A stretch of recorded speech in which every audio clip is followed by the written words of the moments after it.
विज्ञान 2चाच दुसरा जो आपला धडा था सजीवातील जीवन प्रक्रिया भाग 1. ओके, त्याच्यामध्ये पुढचा जो आपला टॉपिक आहे तो आहे पेशी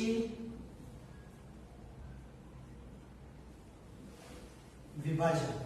पेशी विभाजन म्हणजे एका पेशीपासून दोन पेशी तयार होतात. आपलं पूर्ण जे शरीर आहे ते बनलेलं आहे पेशीने. कशाने बनलेलं आहे? पेशीने.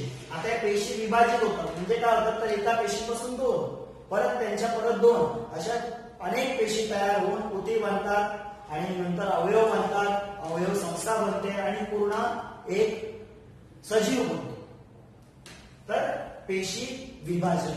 आता हे पेशी विभाजन जे आहे ते दोन पद्धतीने होतं. ओके, कोणतं? तर आपण बघू शकतो पेशी विभाजन इकडे. पहिला आहे सूत्री विभाजन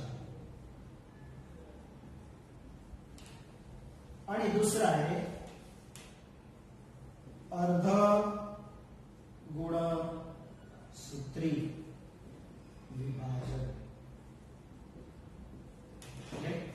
सूत्री विभाजन, अर्ध गुणसूत्री विभाजन. पेशी विभाजन दोन प्रकारे आहेत, सूत्री विभाजन, अर्ध गुणसूत्री विभाजन. आता हे काय आहे सूत्री विभाजन आणि अर्ध गुणसूत्री विभाजन? का त्याच्या अगोदर हे पेशी विभाजनाची गरज काय, आपल्यामध्ये पेशी विभाजन का झालं पाहिजे किंवा कोणत्याही सजीवामध्ये पेशी विभाजन का झालं पाहिजे? तर पहिलं आहे त्याच्यामध्ये काय तर एका सजीवापासून दुसरा सजीव निर्माण होण्यासाठी पेशी विभाजन का झालं पाहिजे?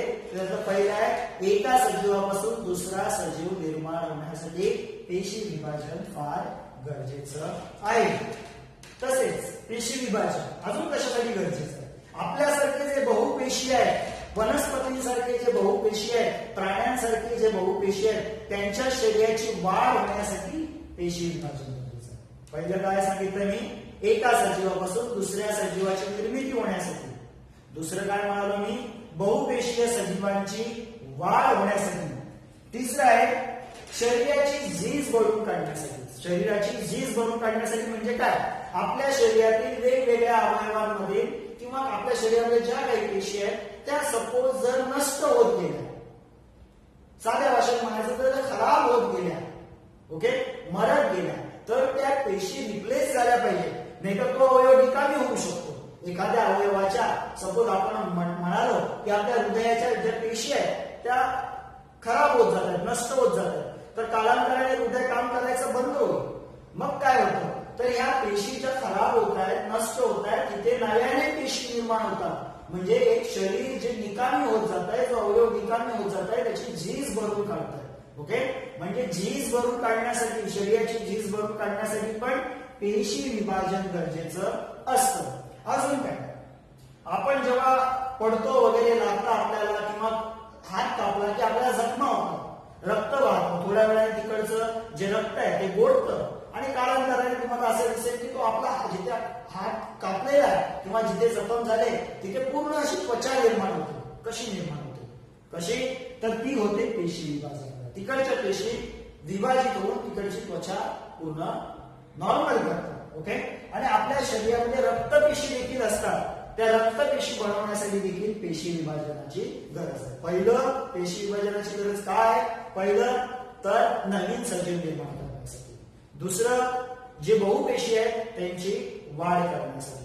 तिसरं आपल्या शरीरातील झीज भरून काढण्यासाठी.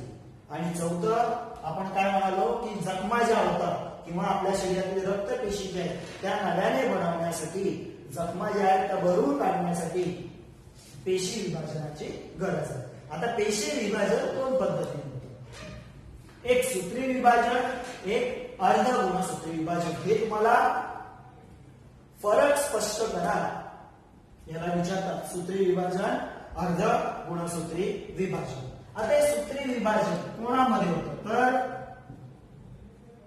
कायिक पेशी आणि मूल पेशी. तर अर्ध गुणसूत्री विभाजन हे जनन पेशीमध्ये होतं. कायिक पेशी म्हणजे काय? आपल्या शरीराच्या डोक्यापासून पायाच्या अंगठ्यापर्यंत जेवढ्या काही शरीरामध्ये पेशी आहेत त्याला कायिक पेशी म्हणतात. फक्त पुरुषांमध्ये वृषणामध्ये टेस्टिसमध्ये वृषणामध्ये ज्या पेशी असतात ते कायिक पेशी नसतात. किंवा स्त्रियांमध्ये अंडाशयामध्ये ज्या कायिक पेशी असतात ज्या पेशी असतात त्या कायिक पेशी नसतात. त्या कोणत्या पेशी असतात तर त्या जनन पेशी असतात. आपलं पूर्ण शरीर कायिक पेशींनी बनलेलं आहे. फक्त पुरुषांमध्ये वृषणामध्ये आणि स्त्रियांमध्ये अंडाशयामध्ये ज्या पेशी असतात त्या जनन पेशी असतात. ओके. मग सूत्री विभाजन कोणामध्ये होतं? कायिक पेशीमध्ये.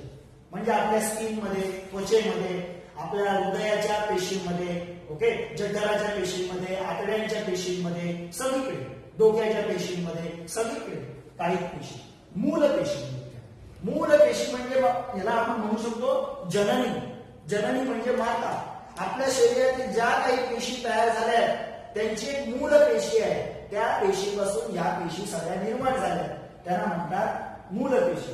अशा मूल पेशींच्या वाढीसाठी देखील मूल पेशींची वाढ देखील सूत्री विभाजनामध्ये होते. आता या मूल पेशींबद्दल आपण पुढे शिकणार आहोत. दहावीला आहे आपल्याला याचं एक वेगळा याच्यावर टॉपिक आहे मूल पेशी. फक्त आता लक्षात ठेवायचं की अशा पेशी ज्याला जनन पेशी म्हणतात त्याच्यापासून अनेक नव्या पेशी निर्माण होतात त्यांना मूल पेशी म्हणतात. मग त्याच्यातलं विभाजन एका पेशीपासून दोन पेशी होण्याचं विभाजन सूत्री विभाजनाने होतं. आणि अर्धगुणसूत्री विभाजन कुठे होतं? जनन पेशी. जनन पेशी पुरुषांमध्ये कुठे असतात? वृषण. आणि स्त्रियांमध्ये कुठे असतात? तर अंडाशय. लक्षात ठेवायचं. ओके. दुसरं अजून काय? दोन जन्य पेशी, चार जन्य पेशी. सूत्री विभाजनामध्ये दोन जन्य पेशी तयार होतात.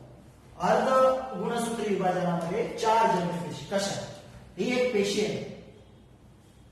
ही एक पेशी आहे त्याचं एक केंद्र आहे. ओके. आपल्या पेशीमध्ये 46 गुणसूत्रे असतात. किती गुणसूत्रे असतात? 46. आणि ते जोडीने असतात म्हणून आपण म्हणतो 23 जोड्या असतात गुणसूत्रांच्या. आता जेव्हा ही पेशी एक पेशी त्याच्यापासून जेव्हा दोन पेशी तयार होणार या दोन पेशी तयार झाल्या. ही एक पेशी तयार झाली ही एक पेशी तयार झाली. याच्यात पण जाणार 46 गुणसूत्रे आणि याच्यात पण जाणार 46 गुणसूत्रे. जेव्हा एकाच पेशीपासून दोन पेशी तयार होतात आणि गुणसूत्रांची संख्या समान असते तेव्हा ते सूत्री विभाजनाने होतं.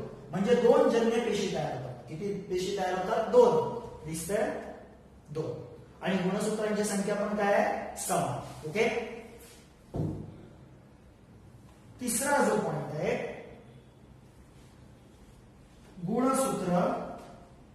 गुणसूत्रांची संख्या समान राहते. इथे तिसरा पॉइंट. गुणसूत्रांची संख्या अर्धी होती. ओके. दुसरा पॉइंट कळला. किती पेशी तयार होतात? दोन. आणि तिसरा पॉइंट पण याच्यातच आहे. गुणसूत्रांची संख्या बघा इथे 46 होते याच्यात पण 46 याच्यात पण 46. ओके. याचा दुसरा पॉइंट काय? इथे दोन जन्य पेशी तयार होतात इथे चार कशा तयार होतात बघा. आता या एकाच पेशीपासून पहिल्यांदा दोन तयार होतात ते आपण बघू. एकाच पेशीपासून या दोन पेशी तयार झाल्या आणि नंतर मग परत त्याच्या चार पेशी ते आपण बघणार आहोत पुढे कसं तयार होतं. अर्ध गुणसूत्री विभाजनामध्ये चार पेशी कशा तयार होतात. पहिल्यांदा बघू आपण दोन पेशी तयार होतात. नंतर या दोन पेशींच्या अजून दोन तयार होतात. अशा मिळून 1 2 3 4 तयार होतात. तर हे आपण जाऊ. ओके. फक्त लक्षात ठेवा चार जन्य पेशी. पण याच्यामध्ये गुणसूत्रांची संख्या अर्धी होते. कशी? आता याच्यामध्ये 46 गुणसूत्रे आहेत. आता ह्या जेव्हा दोन पेशी तयार होतात अर्ध गुणसूत्रीने तेव्हा ह्याच्यामध्ये 23 गुणसूत्रे जातात आणि ह्याच्यामध्ये 23 गुणसूत्रे जातात. मगाशी इथे पण 46 होती इथे पण 46 होती. आता काय दिसतंय? गुणसूत्रांची संख्या अर्धी झाली. गुणसूत्रांची संख्या काय होते अर्धी. नवीन पेशी जी तयार होते त्याच्यामध्ये अर्धी गुणसूत्रे जातात, अर्धी जातात. ओके. आणि नेक्स्ट पॉइंट जो आहे, चौथा पॉइंट जो आहे, हे कशासाठी केलं जातं? शरीराची जखम, झीज भरून काढण्यासाठी. ओके. आणि हे कशासाठी केलं जातं? युग्मके निर्मिती, युग्मके निर्मितीसाठी. ओके. शरीराची जखम भरून काढण्यासाठी, युग्मके निर्मितीसाठी. लक्षात ठेवायचं. आता वृषणामध्ये कोणतं युग्मक तयार होतं? तर त्याच्यामध्ये वीर्य तयार होतं. काय तयार होतं? वीर्य. ओके. किंवा अंडाशयामध्ये काय तयार होतात? वेगवेगळ्या खूप सारे असे अंडे निर्माण होतात त्याच्यामध्ये. ओके. अंडाशयामध्ये म्हणजे युग्मक निर्मिती होते. कशामध्ये? वृषणामध्ये आणि तिकडे अंडाशयामध्ये. वीर्य तयार होतं म्हणजेच युग्मक तयार होतं, आणि तिकडे अंडे तयार होतात म्हणजेच काय तयार होतं? तर युग्मक तयार होतं. ओके. तर अशा प्रकारचा फरक स्पष्ट करा. परीक्षेला विचारतात. काही पेशी मूलपेशीमध्ये होतं, जनन पेशीमध्ये होतं. 2 जन्य पेशी तयार होतात, 4 जन्य पेशी तयार होतात. गुणसूत्रांची संख्या सेम राहते, गुणसूत्रांची संख्या अर्धी होते.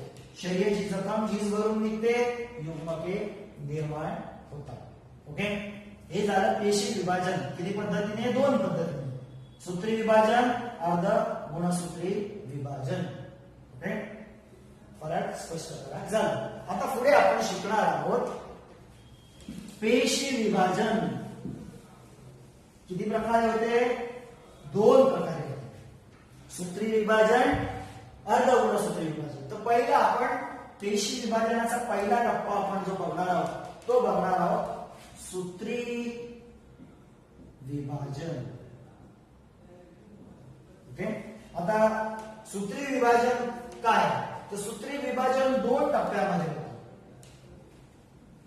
पहिला आहे प्रकल विभाजन आणि दुसरा आहे परिकल विभाजन. प्रकल विभाजनामध्ये काय होतं? तर केंद्रक विभाजित होतं, आणि ह्याच्यामध्ये काय विभाजित होतं? तर जीवद्रव्य. ओके. सूत्री विभाजन किती टप्प्यामध्ये होतं? 2 टप्प्यामध्ये. लक्षात ठेवायचं. पहिलं तर सूत्री विभाजन कुठे होतं? आपल्या पूर्ण शरीरात फक्त पुरुषांमध्ये वृषण आणि स्त्रियांमध्ये अंडाशय इथे होत नाही. तिथे अर्ध गुणसूत्री विभाजन होतं. तर सूत्री विभाजन 2 टप्प्यामध्ये होतं. प्रकल विभाजन, परिकल विभाजन. प्रकल विभाजन म्हणजे काय? तर पेशीमधील केंद्र पहिले वेगळे होतं. अशी पेशी असते, या पेशीमध्ये हे केंद्र काय आणि इथे जीवद्रव्य असते, आणि बरेचसे पेशीचे अवयव असतात ते आपण दाखवले नाही. हे जीवद्रव्य आणि हा केंद्र. ओके. तर पहिले केंद्रक विभाजन होतं, म्हणजे एकाच पेशीमध्ये असे 2 केंद्रक तयार होतात. 2 केंद्र, त्याला म्हणतात प्रकल विभाजन. आणि परिकल विभाजन म्हणजे काय? तर जीवद्रव्य वेगळं होतं, म्हणजे या पेशीमधलं अर्ध जीवद्रव्य इकडे जाणार, अर्ध जीवद्रव्य इकडे जाणार, आणि अशा दोन पेशी तयार होतात. जीवद्रव्य विभाजित. ओके. पहिला टप्पा प्रकल, दुसरा परिकल. प्रकल म्हणजे केंद्रक विभाजित होता, परिकल म्हणजे जीवद्रव्य विभाजित होते. आता ह्याचे परत पुढे अजून टप्पे आहेत. तर त्याचे टप्पे आहेत पूर्वावस्था, नंतर आहे मध्यावस्था, नंतर आहे पश्चावस्था, नंतर आहे अंत्यावस्था. वस्था म्हणजे अवस्था. ओके. पूर्व म्हणजे अगोदरची, पूर्वीचं, अगोदरचं. मध्य म्हणजे मधले, पश्चात. ओके. नंतर त्याच्या पुढची, आणि अंत्या म्हणजे शेवटची. ओके.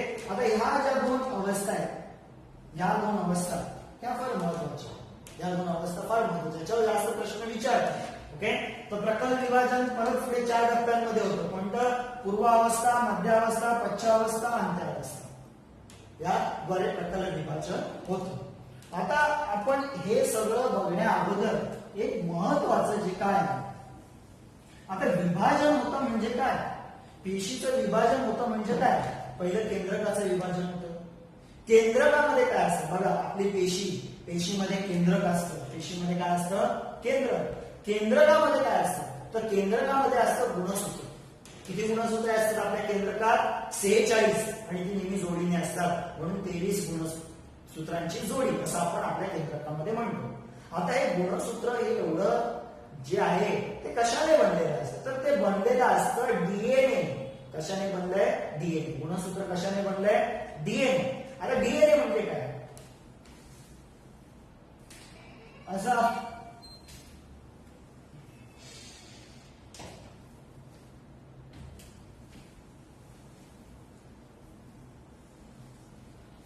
एक प्रकारचं तुम्ही स्ट्रक्चर बघितलं असेल, असा एक प्रकारचा तुम्ही आकृती बघितली असेल अगोदरच्या इयत्तेमध्ये. अशा प्रकारचा एक थोडा आपण बघू शकतो की डीएनए असतो. आता आपलं हे गुणसूत्र जे बनलेलं आहे ते डीएनए बनलेलं असतं. गुणसूत्र असं एक लांब धाग्यासारखं असतं. हा सपोज एक लांब धागा आहे, तो डीएनए बनलेला आहे. या डीएनए आता तो कसा बनलेला असतो बघा, याच्या आतमध्ये असा डीएनए असतो. असा हा कोण आहे? गुणसूत्र. हा गुणसूत्र आहे. कशाने बनलेला आहे? डीएनए. मग हा जो गुणसूत्र आहे तो एक लांब धाग्यासारखा असतो. आपण म्हणू शकतो ऑलमोस्ट 2 मीटर लांब, एवढा मोठा असतो तो डीएनए. मग तो डीएनए जो आहे तो हा आपला काय? पेशीचं हे केंद्र. पेशीच आपली दिसते कशामध्ये? मायक्रोस्कोप मध्ये दिसते. केंद्रक त्याचं केवढं छोटं असेल? केंद्रक तर त्याच्यापेक्षा अजून छोटं. मग हा एवढा मोठा लांब धागा या केंद्रकात राहू शकतो का? गुणसूत्राचा. असे किती गुणसूत्रे? 46 गुणसूत्रे ह्याच्यामध्ये ठेवायचे. मग हे कसे राहतात? हा लांब धागा काय करतो? तर असा गुंडाळलेल्या स्वरूपात राहतो. असा गुंडाळलेल्या स्वरूपात आहे. असे किती धागे असतात? 46 धागे असे गुंडाळलेल्या स्वरूपात असतात. मग पेशी जेव्हा स्वतःला तयार करत असते तेव्हा असा हा लांब धागा या गुंडाळलेल्या स्वरूपात असतो. ही झाली आपली पेशी. आता हा धागा आहे,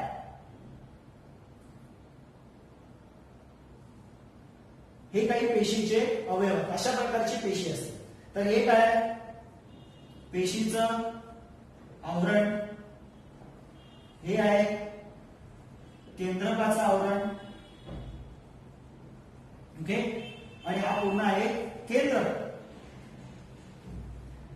हे जे आहे त्याला म्हणतात केंद्रकी, आणि ह्याला जे म्हणतात ते म्हणतात मध्य केंद्री.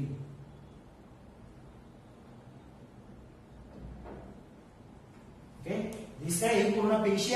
हे जे आहे ते आहे मध्य केंद्रकी. ओके. हे कशामध्ये आहे? पेशीमध्ये आहे. आणि इथे लिहिलेली केंद्रकी, लक्षात ठेवायचं, केंद्रकी हे केंद्रकात आहे, लक्षात ठेवा. आणि मध्य केंद्रकी हे कुठे आहे? पेशीमध्ये आहे. आणि हे पेशीचं केंद्रक आहे आणि हे पेशीद्रव आहे. अशा प्रकारची एक पेशी असते जेव्हा ती स्वतःला तयार करते पेशी विभाजनाच्या अगोदर. म्हणजे पेशी विभाजन कुठून स्टार्ट होतं? 2 प्रकारे, सूत्री आणि अर्धगुणसूत्री. मग सूत्री विभाजन होण्या अगोदर पेशी एक अशा प्रकारची असते. आता पेशीमध्ये गुणसूत्राबद्दल आपण शिकलो की जी 46 गुणसूत्रे आहेत ती अशी गुंडाळलेल्या स्वरूपात असतात. आणि अशी गुंडाळलेल्या स्वरूपात लांब धाग्यासारखी असतात. ती गुंडाळलेल्या स्वरूपात ही गुणसूत्रे.